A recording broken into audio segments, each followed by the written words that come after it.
So, ito na ngayon yung ating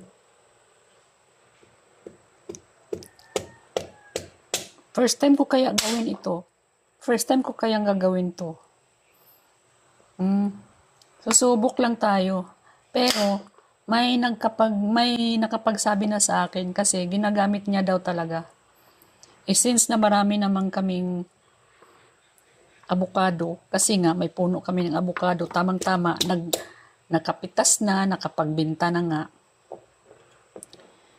So, ito yung mga pinagkainan namin. Sayang naman, di ba? Kaysa itapon. So, tatrabahuin na natin. Gagawin nating gamot. Okay. So, gagawin natin gamot. Marami pa akong avocado rito ng mga buto. Marami pa.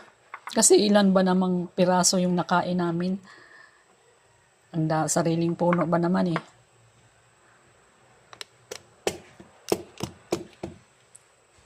Tigas.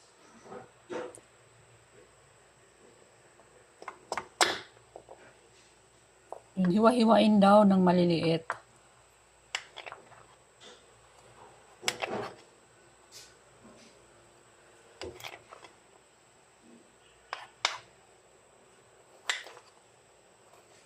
So, ang susunod na video nito ay kung papaano siya pagkatapos mahiwa, saan ko siya ilalagay.